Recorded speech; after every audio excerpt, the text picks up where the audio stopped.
Good morning, everyone, especially to all the players that might tune in.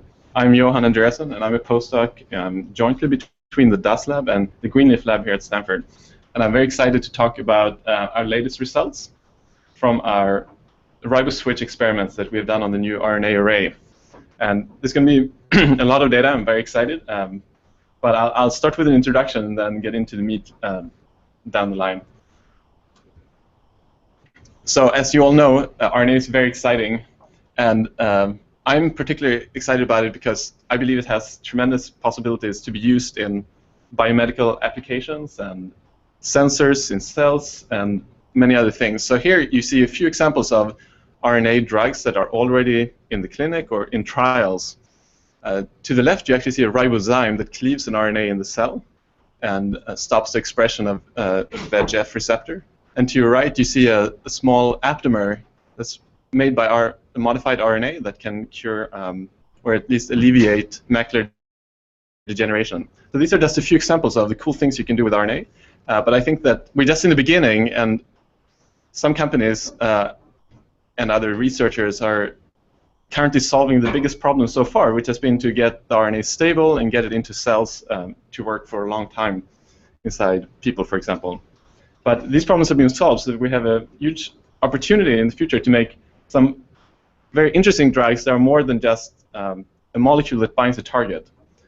And what I'm talking about here are, you can call it smart drugs, but this is just an example showing how you can use the modularity of RNA and the fact that you can make dynamic molecules to create something much more interesting. So here, for example, you see a simple RNA molecule that expresses a fluorescent protein, a GFP. In this case, just as an example, we have introduced an internal ribosome entry site, which allows the ribosome to bind directly to the RNA and translate the protein. So this is a very simple RNA. It does one thing. It allows for the expression of GFP. But if you were to introduce this into an animal or into a cell, you don't want the GFP probably to be expressed everywhere all the time.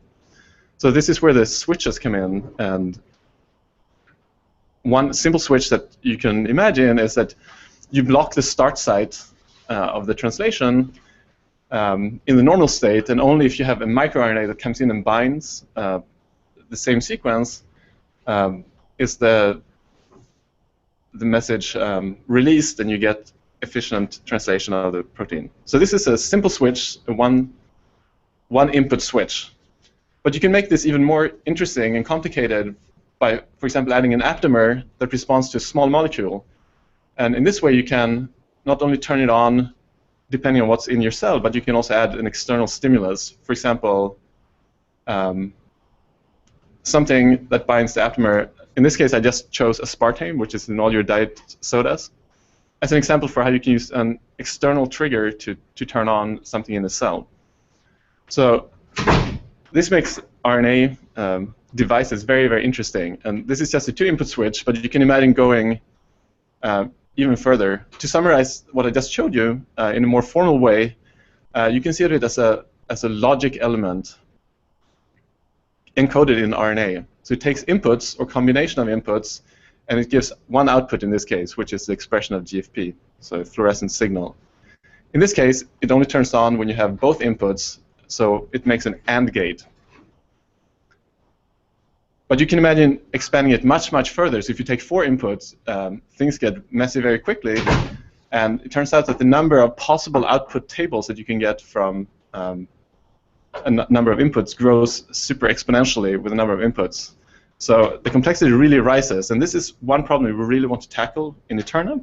And we think that working with the players on this important topic is the perfect avenue. And as most players are hopefully aware, we've already done some riboswitch work in EteRNA. Here's one simple example of a 2-state switch that responds to a small molecule, in this case FMN. So this video was made by Joe in our lab, and he's just showing quickly in a sped-up fashion how you can go between 2 different states of this switch. So one RNA, 2 different states. And one way to look at this is through sort of energy levels in an energy diagram. So imagine, see if I can get my pointer up here. Imagine if you have two states and they're separated by a certain energy. We call it delta G. In the absence of a ligand, you will mostly be in state 2 up here. But as soon as you add the ligand, you get an energy bonus, as we call it in EteRNA, that shifts the equilibrium from mostly being in state 1 to being in state 2. And this is a switch, so you go from being mostly in state 2 to state 1. And these are the kind of dynamics we want to understand and be able to predict and design in EteRNA. In practice, we're not going to use a simple two-state switch because we want to leverage some new technologies that we've been developing in the Greenleaf lab and in the DAS lab. So the way we're going to do this instead is to use a proxy for the formation of a hairpin. So we're going to use a fluorescent protein, an MS2 viral coat protein, that specifically binds small hairpin of RNA, this MS2 hairpin. So when the hairpin is formed, this protein that I indicate in yellow here will bind the hairpin, and that's the signal we can read. And by titrating the concentration of protein, we can get an idea for how often this hairpin is formed. In the off state, in this case, you would have an alternative structure with an aptamer that binds a ligand. In this case, it's a small molecule that we're using called flavin mononucleotide, or FMN. And the structure, unfortunately, disappeared right now from my slide, but it's a very small organic molecule that fits snugly into an aptamer of RNA. So these are the kinds of switches we're going to talk about in the future and that we've been testing now in the thousands very recently. And the reason we want to use this readout is to get an even bigger scale of experiments. So the players already know that we have leveraged DNA sequencing already to take all the structures of RNA that we subject to some chemicals, SHAPE or DMS, for example, that modifies the RNA. And when you reverse transcribe it, you get a DNA library that when you sequence it, you can count the number of sequences of different lengths and you get a structure out. Now what we wanted to do was to open this black box that is a sequencer and instead see if we can do experiments directly on a sequencing chip. Because sequencing chip these days is just a glass slide with many small, what we call clusters, where you have about 1,000 DNA molecules that share the same sequence in a very small localized spot. And normally you use this spot and the fluorescence from them to sequence, but our idea was that we would take these DNA sequences, make RNA on them, and suddenly, if you also make your own instrumentation, you can make RNA experiments directly on a sequencing chip. So what I'm showing here is some example data from a previous publication where you get binding curves from each of these single dots. So instead of using thousands of dots to get one structure out, you can get several data points and sort of an affinity for MS2 in this case for every single spot. So this is great because it allows us to do experiments on a much larger scale. We've done 10,000s now, and we think we can maybe scale even higher. And to remind people how we do this, I showed this a long time ago, but it's been a while since I did my latest EteRNA update. What we have on the sequencing chip after the sequencing is a single-stranded piece of DNA where we have incorporated a promoter for RNA polymerase, so it can bind. And then we introduce a stall sequence where after the polymerase binds, it moves just a little bit, but then it stops if you don't give it all the nucleotides it needs to generate the RNA. And then we introduce the ribose switches or any other variable region of RNA that we want to make. And then at the very end, we make sure to introduce a small biotin label on a piece of DNA so we can create what we call a roadblock. So what will happen is after we make double-stranded DNA out of this single-stranded template, the RNAP will bind, we'll wash away the excess, and then we flow in all the nucleotides such that the RNAP moves along the template until it hits this roadblock, and then it will stop. And it turns out that E. coli RNA polymerase will hang on very tightly to this template for many, many hours.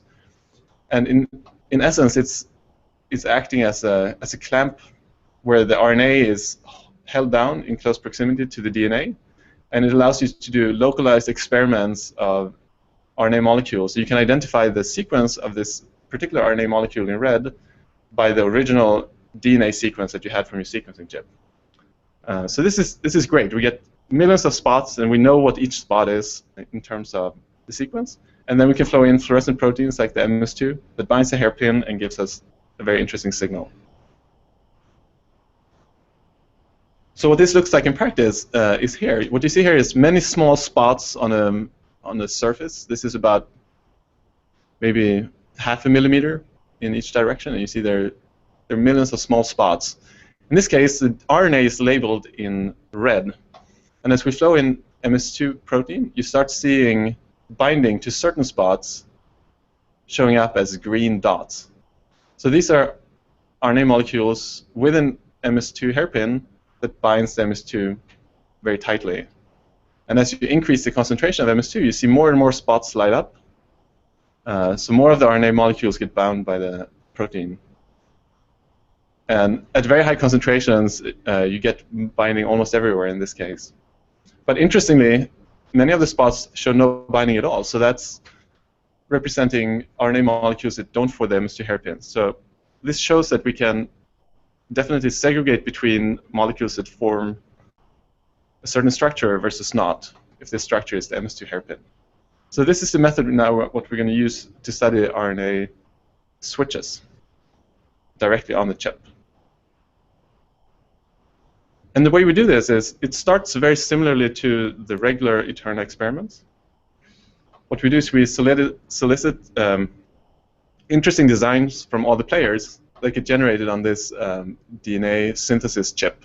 And in the latest run, we've been getting about 12,000 sequences, which is an amazing number of designs created by very talented EteRNA players. It's amazing that we can get such a scale of man-made designs. What we then do is we take the small DNA oligos that comes from this, and we amplify them first in one step, and then we add all these RNA polymerase promoter sequences and sequencing adapters and so on, so we can put it on this MySeq sequencer and generate the RNA chip. And what I'm showing you here is the results we got from the first round, round 88, that we did at the end of last year, and we returned the data around Christmas. And what you can see is that already there's a big disparity between the number of clusters that you get for some sequences versus others. And we're still trying to figure this one out, but if your specific design is not in the experiment, if you didn't get any data, this is probably the reason. Some sequences just amplify better than others, and we would like to know better what the source of this spread is, so we can get more sequences tested. But overall, we get almost 100% of the sequences. In this case, it was about 500 that we can now test. So what we did for round 88 back last fall was we introduced 6 different puzzles, 6 different switch puzzles in EteRNA. They're called either exclusion or same state, where exclusion means that if you add FMN, it will compete with the hairpin, and so it's an off switch. It turns off when you add your ligand. The same state is an on switch, where if you add the ligand, it will help the MS2 hairpin form. So we call that an on switch. So we have these 6 different test cases. And what I'm plotting here is just the number of clusters for every single design that we did. And as you can see, there's some puzzles in general get much worse yield. So this one has many samples not showing any clusters whatsoever, whereas other ones have thousands of clusters. But you can also see that even for a given puzzle, some sequences just don't amplify very well. So right now it's kind of random which ones work and which ones don't. But our hope is that most of them will be tested, and that most players' design will be giving a result. So armed with these 6 designs, or rather 6 puzzles with 500 designs, we went about to test this. First, I'm just showing the control experiments. So in this case, we tried to fit the data to the median values at increasing concentrations of MS2. So what we do is we flow in MS2 at higher and higher concentrations, starting at low nanomolar, like 1 nanomolar, and going all the way to 3,000 nanomolar. And as we add more MS2, more and more MS2 will bind to these switches and show an increase in fluorescence that we can quantify and fit to a standard binding curve. The good thing is that if you put in a control that doesn't have the MS2 hairpin, you get very little signal. So this is a good confidence generating control that we have. And then what we do is we normalize all the signal so they get compared to this MS2 control. So all the switches are compared to the control in terms of intensity. And so this is what the initial data looked like. What I'm showing you here is what I call delta G, which is just a log value of the KD. So the KD is the point at which this curve reaches its half maximum. And that's an important number going forward. So if I plot the log of that, I get the distribution where good switches, in this case, have a big change in KD. That's what this means. It's the difference in KD between the on and the off state. So what you see here are some pretty good switches where if you add FMN, you turn this switch off and the KD increases because you have fewer hairpins that are formed. So you need essentially more MS2 to compete and derive that binding. So to your right, you have 3 good switches by different players. In the middle, if your difference in KD is 0, of course the curves are going to look the same. And you see there's also some that have a big change in KD but in the opposite direction. And that turns out to be switches that just don't look very good, either because the data are not as good quality because you have fewer sequences or whatnot, or simply because those designs didn't turn out to be as good as they were intended. So what I want to show here is that we get a wide variety of results, and part of our goal in EteRNA is to identify what makes a good switch and consistently return good binding curves like these ones and avoid the ones that go in the opposite direction. And so just showing what the structure looks like for these 3 good switches, we can see that in this case, 2 of the highest scoring switches actually share the same secondary structure, and they only differ by a few bases in this hairpin or the stem here. So that's very interesting. It shows that there's something, there might be some commonalities that can predict whether it's a good binder or not. But we also find that there's a wide variety in predicted secondary structure. These are computed in EteRNA, so it's just we don't actually know what the secondary structure is, but we assume that it looks like this. So we've now shown that very different secondary structures can lead to good switching, and also that there might be some trends. So this was very encouraging. And here's just another example of a switch that goes the other way. So remember, the same state switches are on switches. So in this case, the binding curve looks like this in the absence of FMN. And when we add FMN, it will shift the KD to lower values. So that's an on switch, like this. And the structure looks like this in the off and the on state. So in the on state, you have this MS2 hairpin here at the same time as you have an aptamer binding FMN. So those are the kind of data that we uploaded to the players, and I hope that people are starting to get familiar with. It's very different, I guess, from the shape data that people have traditionally looked at for single-state switches. But it might be the way we're going to interpret things going forward. And so here's just a summary of what the log value of the change in KD looks like. And you can see there's a wide distribution for all of these 6 puzzles, where some of them show good switching capabilities, but also some that goes in the opposite direction.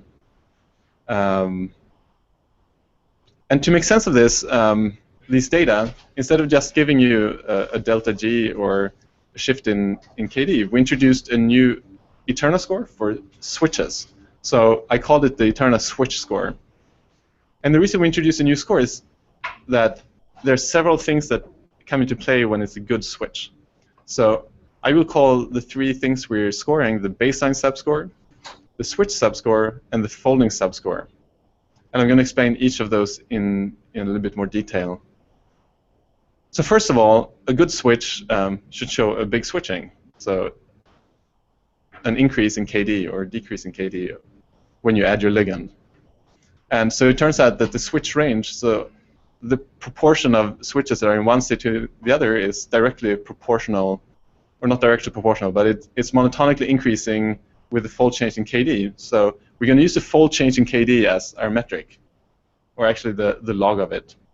So the way we decide is that as soon as you have switching in the right direction, you will get a score, and it will increase the more it switches up until a maximum point that we have for the first round switches defined as the half of the maximum you could expect from a theoretical switch. And as we will see, that's it's a score that's achievable now with in the second round. So basically, the more you switch, the higher your switch score. But what we found out when we tried to model these switches is that the higher your starting point is, in the sense that the lower of your two KDs, the higher that one is, the more likely you are to get a big switching effect overall. So this baseline ratio, as we call it, is just your observed KD in your on state divided by the KD for the wild-type hairpin, so for your control. And typically, if you have a good switch, you would expect this one to be very close to 1, because you want it to have tight binding in the on state. But as you see, as the baseline ratio increases, you're more and more likely to get a high switch score, indicated here in red. The baseline ratio is indicated in green. So we introduced this baseline subscore to take this into account.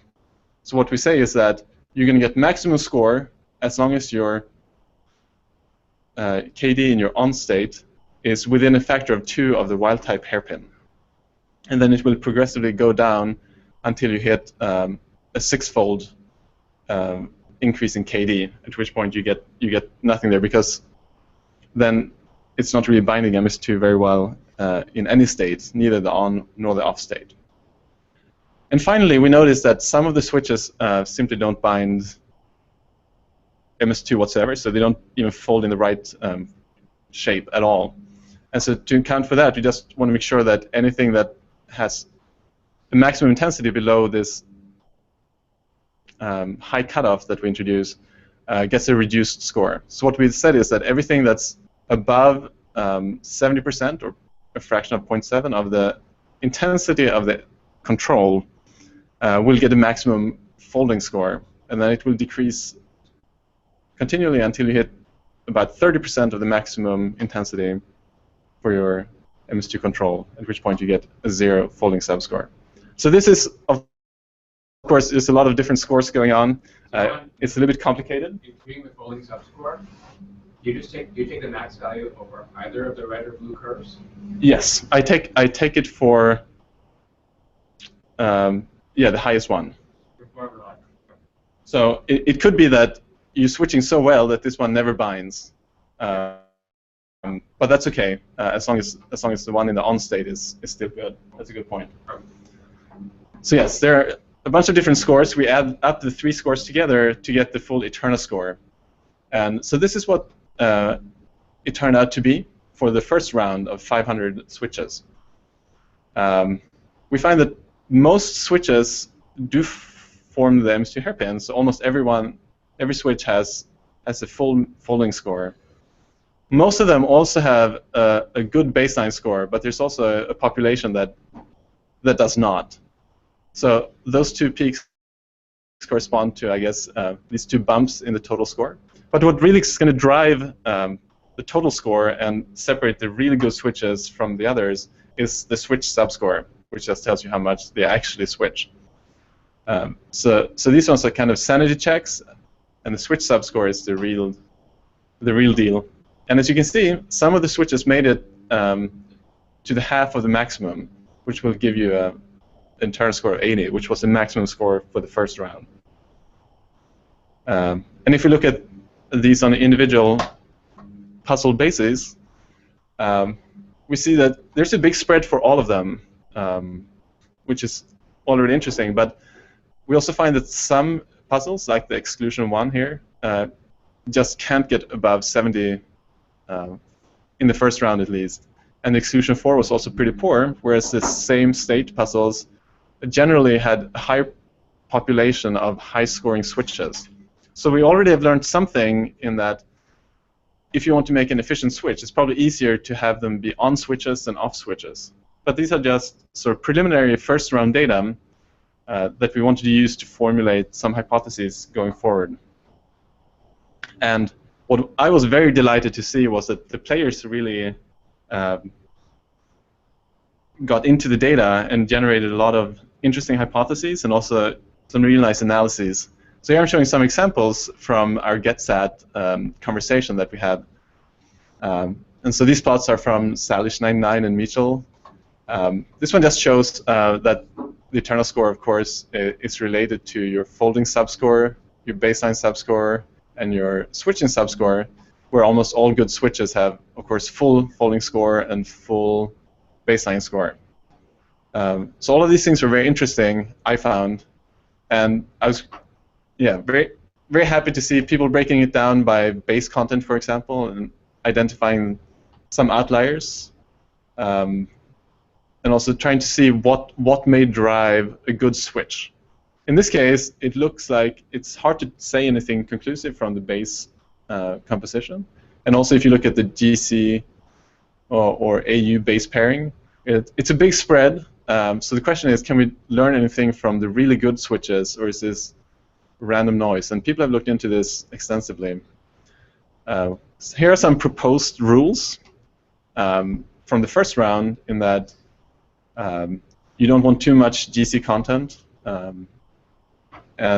there's a wide spread in how much A's you need in your switches. But this is a good starting point. Now we can test this and see if this holds true for the next round when we have more data. And some players have been amazing trying to put all of the different inputs together in this, what's now become a huge Google document where things are sort of combined together. And I'm not going to read all of these hypotheses, but I found some very interesting ones. For example, that the location of the aptamer to the hairpin seems to be very important. And so here, the Mr. Hairpin showed a strong pattern of preference for where it wanted to be positioned in the sequence. So these are very testable hypotheses, and I think this one turned out to be kind of true for the next round. And for the third round that we just proposed, we hope to test this further by varying this position a little bit more to get more data. So anyway, I'm delighted. I just want to thank all the players. In this case, I think Eli Fisker put together this list. But yeah, we're very excited on our end to see the engagement of the players. Here's one example of some beautiful artwork, sort of indicating how this positioning of the hairpin in relation to the aptamer plays a role. So whether the hairpin is internal to the two aptamer arms, for example. So with that in hand, we decided that this is probably going to work. We get data that we can interpret, and they seem to yield interesting results. So we went all out for the second round, and we solicited over 10,000 designs for the same 6 puzzles to see if we can learn something. And we also did a preliminary round of a microRNA puzzle. So it's similar to the FMN puzzle, but instead of adding a small molecule, we add a 22-base microRNA mimic. So it has a sequence of a microRNA in humans. And the idea is that this one will pair up with some parts of the structure and disrupt the hairpin, and in that way, or help the hairpin form. So you can form both on and off switches using this complementary RNA. So what we found again is that I'm showing you the same plot as before, that some clusters or some sequences just amplify way better than others. So some designs have really good data, some are missing. I apologize to all the missing designs because I know people worked very hard to create them.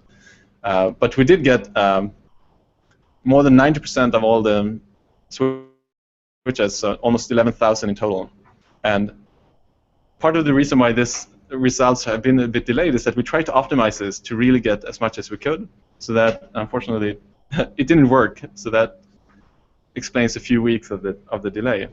But if we really load our sequencing chip to the max that we can use in practice. We got over more than 6 million clusters that we can do experiments on, and because of errors in the synthesis, maybe 80% of them are thrown away because they have insertions or deletions or some substitutions from the synthesis. But even then, we have more than 1 million clusters that are completely usable and for which we can get individual binding curves. I don't understand the metrics. Can you explain? Why does it say 50% of all sequences? So on the chip, you can. What we typically do is we mix libraries. So we put in our RNA switches, but we mix them with other DNA so we don't cover the entire chip, because then it's too hard for us to separate them. So in this case, I put half of all the sequences on the chip are our sequences, and half of it is someone else's, just to get us a good ratio that we can actually determine. Because if you overload it, the clusters will overlap, and you can't tell them apart, and then you get bad data. That makes sense. Can I ask you a question about the previous slide? Of course. Where you said some designs didn't make it. I remember you tried to make the library twice. Yes. These two different ways. Is it the same sequences that are dropping out of the pool in those two different library amplifications? I have not looked for that. The reason is that we used I tried to use a different polymerase that would have less bias in it, but unfortunately it introduced some mispriming, so most of those sequences were not actually even good switches at all. So I can't say too much from it, because almost all of that was junk. But that's definitely something. That one thing we could do.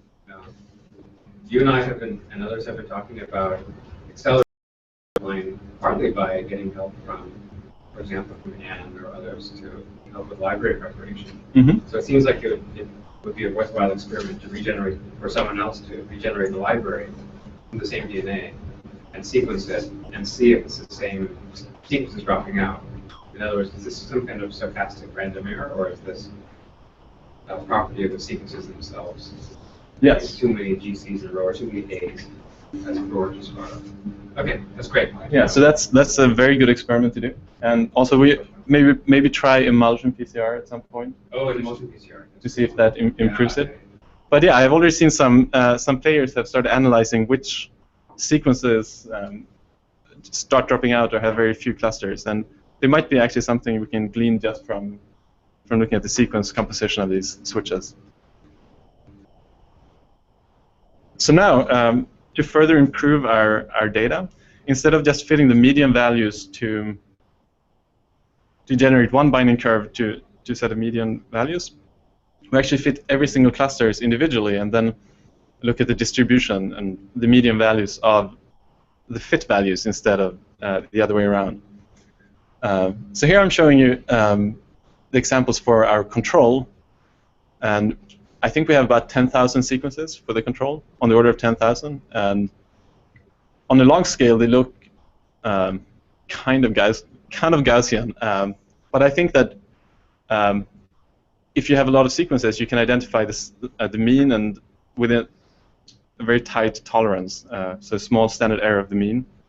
And we've done plenty of controls to make sure that this way of fitting results in the same data as the old way of fitting for the previous round. They were indistinguishable for all the different tests I did. But these are what the data look like. You see there's a spread, and if you look at the standard deviation of this distribution, and if you put it in log scale, you find that the standard deviation is maybe a factor of 2 or so. So it suggests that as long as you get maybe 10 clusters, you're doing pretty well. One cluster is not going to give you enough confidence, I think. And players have already brought this up on the GetSet page. So you might be off by a factor of 2 or 3 if you adjust one cluster. But if you get a handful or 10, you should be pretty confident in the values you get. But of course, some sequences just show a bigger spread than others. So what I've done this time is I've posted these distributions for every single puzzle, and I don't know if it's up yet, but it will be soon. So if you think that you have a good switch and it's a real deal, you can now go and actually check these data and make sure that it's not some artifact where some outlier is driving the the result, or if you just have 1 or 2 data points. And it was very exciting for me to see all the results. This time, the results really improved in many cases. And here I'm showing you two very interesting examples that scored very high. To your left, you see one by the user Vienna UCT, which I guess is a bot. It's Nando's bot. Actually scored the highest on that puzzle if you sort out all the ones with just a few binders. So in this case, I think we have, is it maybe 50 clusters? I don't remember exactly, but you can see there's a clear spread between the median here and the median here, which is the on and the off state. So that seems to work. And just to remind people that everything you see in EteRNA might not be true. In this case, the predicted secondary structure is the same for both states, but they clearly behave differently. So that's... Wait, neither secondary structure has the MS2 hairpin, right? And neither one has the FMN. So in real life, this one would switch to the MS2 hairpin and bind the FMN. Oh, it's just that the predicted secondary structure in EteRNA doesn't show you that.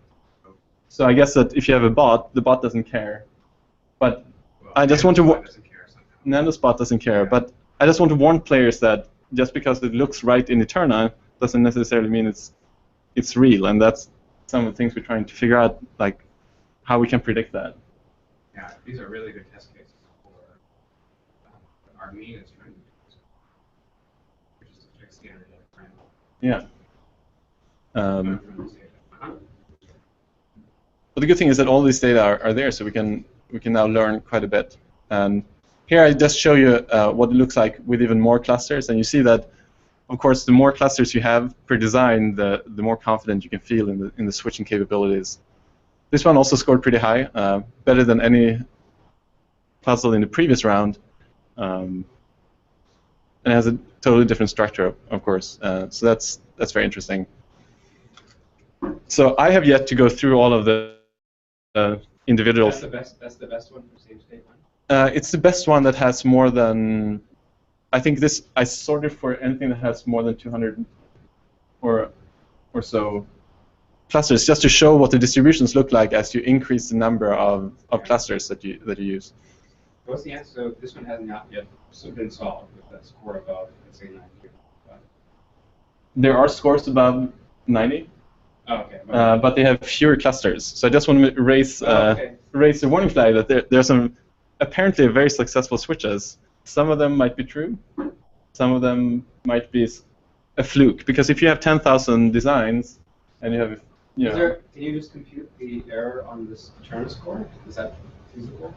It's feasible. Yeah. Yeah. It just takes a little more computation. We'll have to do it in Scratch.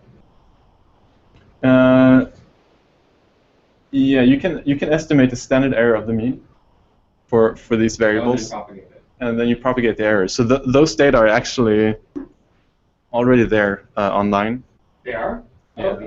I have posted the fold change in KD and sort of the standard error as a factor that you have to multiply, because I compute the standard error in log space, and it's propagated. So that is there, and it's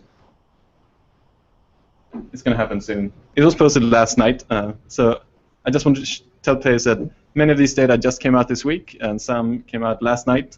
So if you haven't had a chance yet, there's plenty of things to look at. But it's out there, and if people want more parameters, like the error estimate came up right away by, I think, Björn, for both puzzles, and he's absolutely right. Like, you can't just post a bunch of data. I decided to post the data as quickly as I had it, so people can start looking at it, hoping to follow up. But people preempted me, I guess. So just let us know if you think that there's some data we have that can be useful for you, and I'll try to generate it and post it online. That's I just want to put that out there. But anyway, for right now we have these data in the case for FMN, no FMN, and also for this microRNA. And because we do all the experiments at the same time, I have included the data for all of them sort of as a negative control. So in principle, for a good switch that's very robust, you wouldn't see any changes if you add the microRNA to the FMN switch. But it looks like something happens. And I guess it's not surprising if you add 22 more bases that something gets messed up. But that's an interesting thing to look at as well. And so here are the results from round 93. Of course, we have now a lot more designs. And as you can see here, it's hard to tell on this graph. There are some designs that reach all the way to 100. Like before, the folding subscores are still very good in most cases, and the baseline subscores are also pretty good. And here again, the switch subscores also have this tailing off towards when you go towards higher numbers. But if you zoom in, you see that now we actually get some designs that reach all the way to 100, which I thought was very exciting. So you have some EteRNA scores reaching 100. Most of these have very few counts, so beware of that. But there are some that have high scores and more than 10 counts. So I'm totally excited about that, and I hope you are too. Do you think it's because of the fact that you have like a lot more designs? You can plot. You should be able to estimate how much is random. Yeah, I'm going to show you some data. Versus the, oh, sorry, actually. Repeat Paul's question and answer it. Yes, so the question is this just a result of random chance? If you throw numbers at this at random, will you just get a few with a higher score? And I think there's certainly a component to that. But if you look at the distributions, I show you a bit later, they're not completely random. So I think that there's some randomness, but there's also some gems of ingenuity in there. And sorting out what's noise and what's not is the task that we have ahead of us, and that's going to be exciting to look at. I think you can do it. You can actually quantify the amount of information you get. Yes. Each round of players. Yes, it will happen. Oh, it's on the chat. Yes. And if people have good suggestions about how to best go about, I'll be very happy to listen to it. I'm shouting, "You're welcome for that 100% score."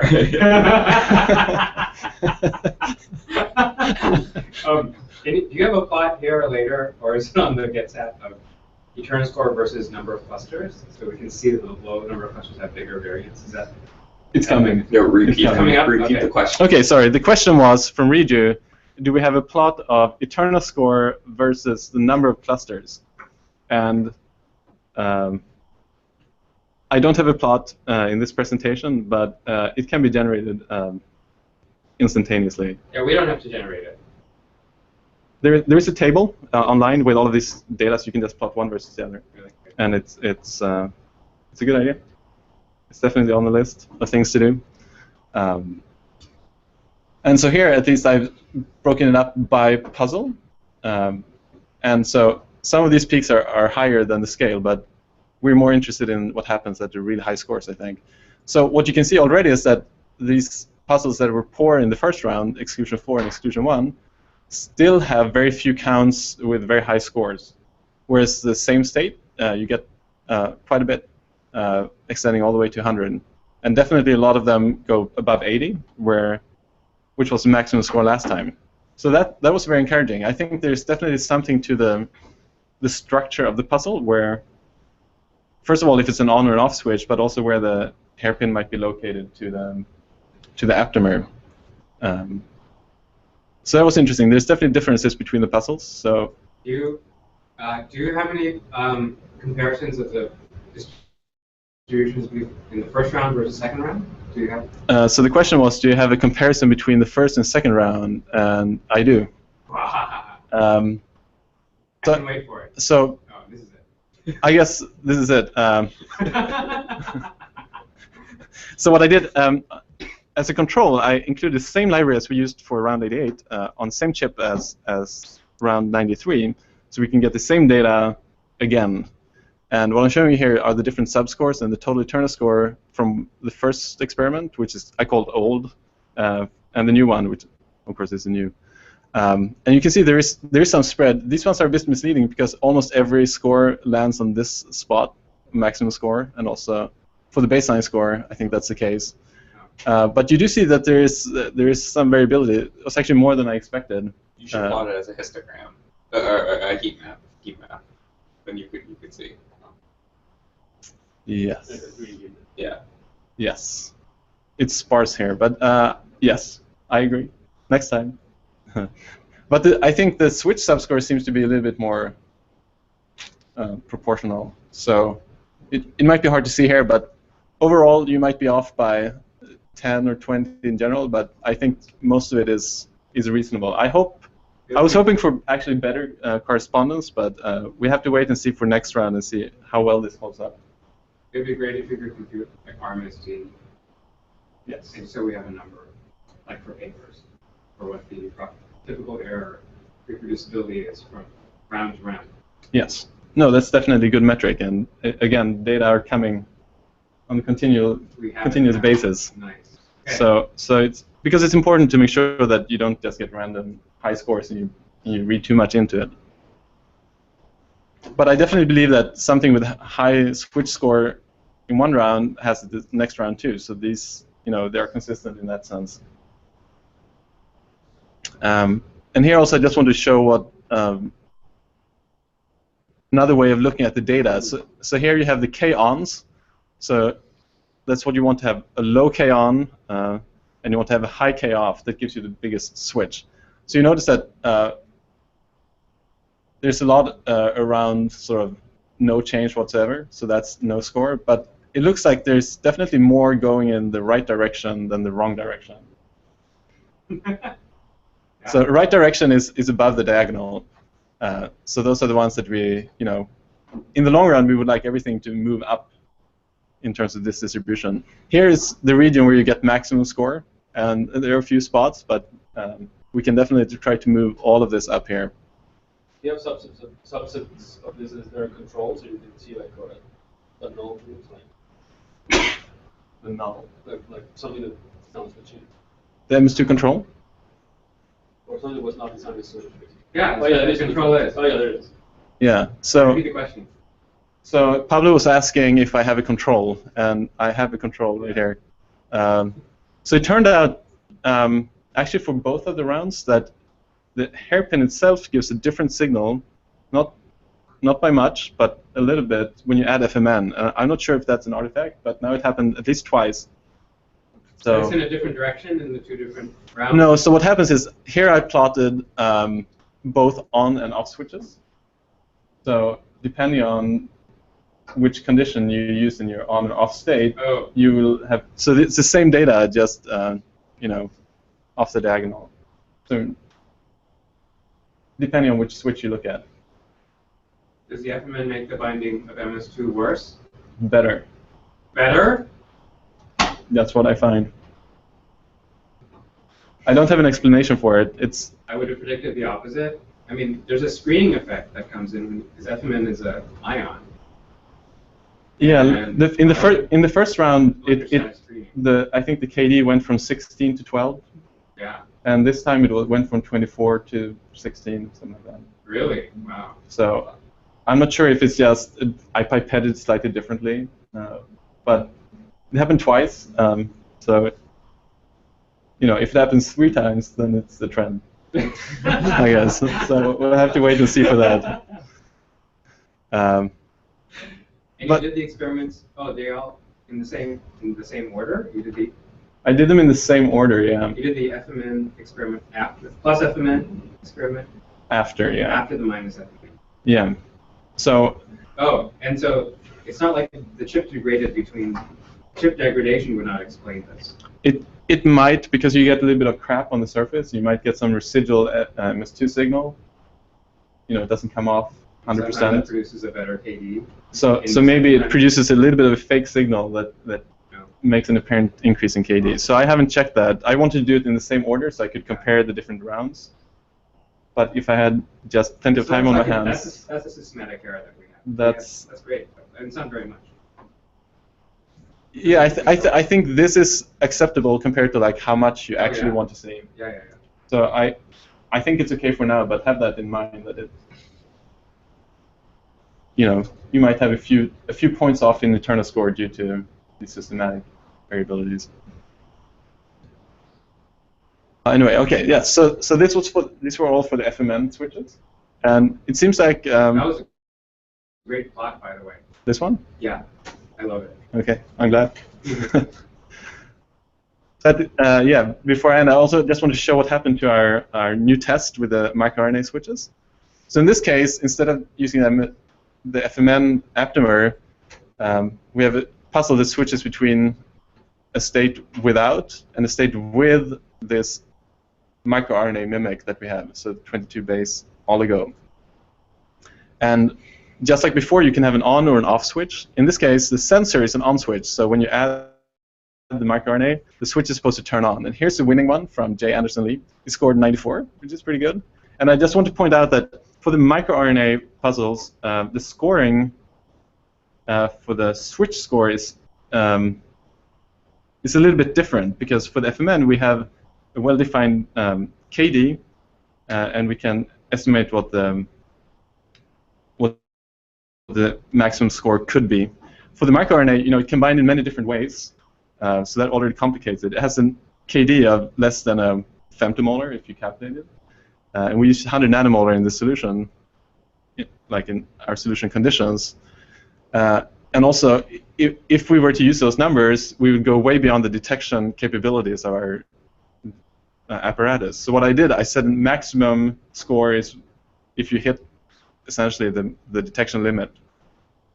So that gives you 100. And some of them got very close to that. So I think that's how the score is calculated, the EteRNA score for the microRNA. So have that in mind. But some people scored very high. This one I think looks good. And it's telling that J. Anderson Lee is using the entire microRNA to induce the switching. So maximizing the available energy to change the state. Here's an off switch. So the MS2 hairpin is formed in the absence of the microRNA, and then the microRNA comes in and binds. And this is the winning score, which I think is from EteRNA. What? Why does it say Kalpepagabu? That's the username. Oh, so The username is this, but in the description it says EteRNA solution. Is this some crazy Michelle thing? I don't know. Oh, I have to ask her. This is from last night, so I'll ask her for sure. But I did talk to her yesterday, and she said that everything that was made by EteRNA had the name convention of solution and the number. Why? Maybe that's her pseudonym. So I'm pretty sure this is, unfortunately, EteRNA beat all the players on this one. Oh, but, just on that one, though. But you see also the EteRNA score on the max is actually much lower than for the on switch. So there seems to be some systematic thing going on with the on versus off switches. And then finally, there was a second off switch, and the winner again is J. Anderson Lee, so he's killing it. Whoa! With another score of 94. Whoa! And it's interesting. They all look too, right? they all look different. The players were limited to about 100 designs each. What? The players were limited to 100 designs each. Yeah. So it's not just it's not just this stats. It's not just like how many. It's not random. It's not, yeah. I'm convinced. It's not random. This one looks like a very well designed switch. And but I can't say how unique it is because I haven't had the chance to go through every single switch out of 10,000 yet. But it seems to be working at least. And so here's just the same kind of scoring histograms that I showed before. The lower line is just the top one, but blown up a little bit. So you can see like the turn-off variant, the sensor 2 version 2, just very hard to get any good switching going on. But the on switch worked pretty well. Like I'm caring mostly about what happens out here at high scores, and also the variant 2 of your sensor V2. So it seems to be switching in some cases at least, and there's differences between different puzzles. That gives us hope that we can design new puzzles that answers the questions of why this is. And just again, more histograms. I never showed so many histograms in one presentation. We talked a little bit about experimentally. We could label the microRNA. Here's Michelle. That was not me. Oh, okay. This is like a cameo appearance from Michelle. I was watching it online and then I was like, That's not you. posters now. So it's a player. That wasn't you? I have no idea what was happening. You didn't like type it in when you were sleeping or something? I Okay, we had an emergency intervention by Michelle, who came up from downstairs saying Oh, wait, that. but did someone make a modification of the Yeah, EteRNA my bot? best guess is that that was a mod by someone called. Oh. And then they just changed the name. Dang, I see. that's Okay, cool. so the players win. I like that. Wow. So yeah, okay. Sorry about the interruption, but this is good to get know what happens. No, okay, I was just saying, so the cool thing about these puzzles with the inputs, with the FMN, you can't really tell if it's bound or not bound. That's right. But with the microRNAs, you can.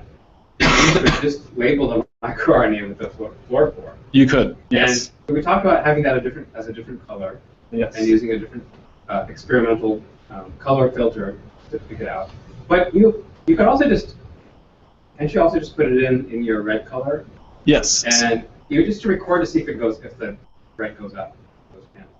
Yes. So We just almost just want to qualitative it. so I've done a lot of quality testing this time around, Yeah. and to look at how the KD or the score, how the score would change if you normalize it to your RNA signal versus not. Yeah. And it seems to be very robust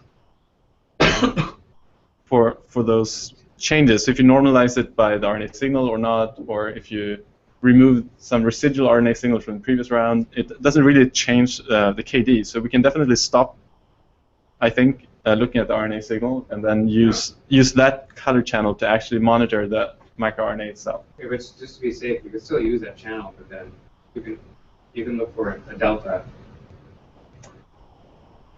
Yeah. if you want to be safe. It's Don't you need it's hard. Don't you need to look at where the RNA is in that red channel, in the different color channel, to do alignment? No. Oh, okay. I think as long as you have a reasonable signal in your green channel, you can keep. And you currently have some positive control. You have some controls marked, but you do alignment. This time around, I could align all of my images, even at very low MS2 concentrations. Oh, so you just use low MS2 concentrations. Yeah. Okay. So as soon as you get a little bit of binding anywhere on the chip, you can start aligning it. Wow. Because we improved the alignment Oh, so you just routine. use the green channel for alignment. Yeah. Okay. So I think this is a good experiment for next round, is to just order a labeled oligo, and then we can say whether it's there or not and whether it's switched or not. Yeah. So that's a good improvement going forward, I think. So anyway, this is just more histograms summarizing. So because the results just came out, most of what I'm showing here is like overall statistics of the different puzzles, but hopefully we can all dig into the individual puzzles and try to figure out some more qualitative differences between them. But what you can see is that all of them have a high folding score or baseline score, and it's the switch subscores are different between different designs. And finally, I've been showing you a lot of EteRNA scores, but I also want to put up this slide with the fold change in KD, which is actually telling you how much it switches. Because the EteRNA score is bounded on the low end, you get 0 if you get no switching or the opposite switching, so it doesn't tell you really what's going on in the other direction. So I decided to put this plot up with the fold change for all of the 9 different puzzles I've explained today. And what I found interesting is that actually most of these microRNA switches go in the wrong direction on average. So the 0 point is no switching right here in the middle. And you can see for this one, the peak is to the left, which means that it's switched in the wrong direction. So you have some long tails, which is what we identify as the good EteRNA scores. But We're only a turn-off variance. Right. yes, exactly right. So the on state is good. It shifts in the right way on average. It's funny because I know like What do you mean? What's the right way? The right way means which way? Anything that's to the right half of each of these plots is a good switch. Oh, so okay. So in all cases, to the right is good. Yes. So they've been, I changed what's good or bad depending on the design. So that's pretty convincing. And then there's a cluster of stuff that's really good. Yeah. Okay. but also in variant 2. Variant 2 is I see. The median is the wrong direction. Yeah. Oh, we had an issue with setting up this puzzle. where we didn't put in the right energetic penalty, as you know, That's right. So or pulling a microRNA out of solution. that's We right. didn't have any penalty for that. So the question is, are players tricked by EteRNA into making designs that look good in the in silico folding, but in practice it's the wrong energetic parameters, and I'm not sure yet if that's the I feel case. like it's kind of a mixture of distributions, though, like in at least 2 cases. Yes, they seem to be like a random one, and then you have this shoulder going on, which is probably like something that stands out. That's a good switch. And Then also it'd be microRNAs. here, you mean? No, and like the left and the right. Yeah, I know, it's crazy. So there is like a subpopulation. In the same Yes. state one, the very central plot, there's also this super sharp peak, this extra peripheral peak. I wonder if that's just mods of one solution that are all like all about the same. Yeah, okay. There's gotta be a better way to plot these data. But this is the best. This is a great summary. Yeah. Yeah, there's definitely Do you more. have a picture of these histograms for round 88 versus round 93? Any kind of Yes, side-by-side comparison? but not here, Oh, just not- unfortunately. I have them. There's a PDF posted online with the conclusions, Okay. where I think I compare the two. Cool. And overall, those histograms look similar. I wouldn't. Oh, they do? Okay. Yeah, so that's good. I think it carries over. That's good. No, we would hope that the round 92 was better. Right? Yeah. Okay. So I would say that the tails, where the interesting stuff is happening, is much better for round 93. Okay, good. All right. So we'll see in round 3 what happens. Yeah. No, I think there's definitely some learning going on, and I think that if the more we do this, it's going to be, hopefully, this entire distribution is going to shift to the right, and especially this shoulder and tail is going to really increase. Oh, you could actually plot this as PCA plot in sequence space and then color by the fold change. That's a very good idea. That's a good idea, because then you could see if there Like are bias sequences that sequence. are being modified or whether they're brand new solutions. Yeah. So to start breaking this down by sequence and by predicted secondary structure is going to be interesting. I think very interesting. Yeah.